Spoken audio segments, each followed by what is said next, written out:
J'ai paumé Excabilan. Pas moyen de remettre la main dessus.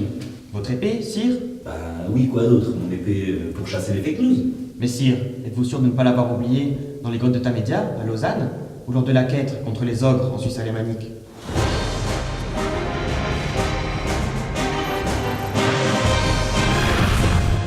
Attention, les dieux vont en prendre ombrage et vous infliger des châtiments, genre baisse de la pub, recul des ventes, perte de crédibilité. À ce rythme-là, si vous n'arrivez pas à combattre les rumeurs et autres fake news, vous allez vite y laisser votre peau. Perdre l'appétit, perdre une marmite, perdre un casse-dalle, ça c'est grave. Perdre une épée pour combattre les fake news, à moins qu'il l'utilise pour couper son fromage. Alors là. Moi, l'autre fois, j'ai paumé mon site web.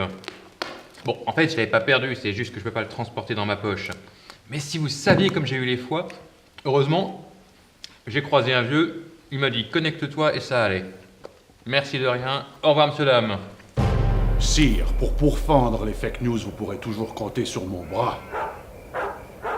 Mais si vous vous mettiez vous-même un peu à chercher, Excabilan, au lieu de vous tordre comme une dinde, ça nous arrangerait les bidons. Ah bah une épée, c'est rien qu'un bout de métal, il en trouvera bien une autre, hein. Oui, et que madame me pardonne. Mais pourquoi ce serait forcément moi qui l'ai mal rangée, cette épée? C'est un vrai boxon, cette rédaction. Mais elle ressemble à quoi, cette épée? Elle n'est pas dans le lit, ce serait beaucoup trop dangereux. Non, info facile, rumeur, c'est beaucoup moins dangereux.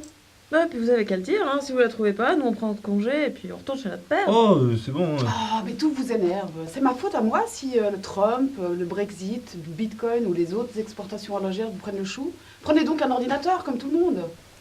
Je peux écrire ce que vous voulez pour une autre légende, mais je ne suis pas sûr que cela soit très positif pour les générations à venir, de narrer l'histoire du roi qui égare son épée magique. Non, mais sinon, je peux faire une potion magique pour la retrouver.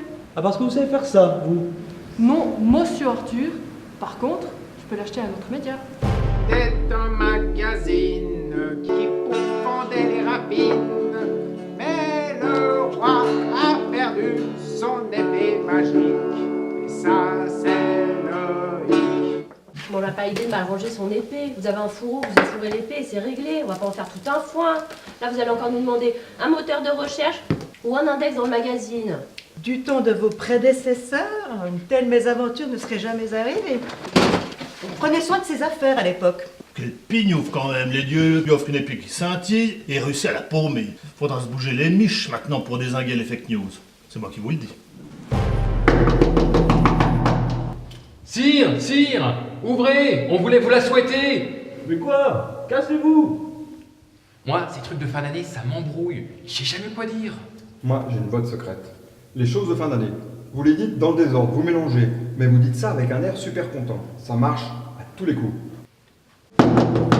Sire, bonne fin de Noël et à l'année frileuse, meilleur vieux. Ouais, c'est ça, merci, moi aussi. Waouh, ça a marché, c'est mortel. C'est imparable. Et là, vous l'avez dit vachement mélangé quand même, hein.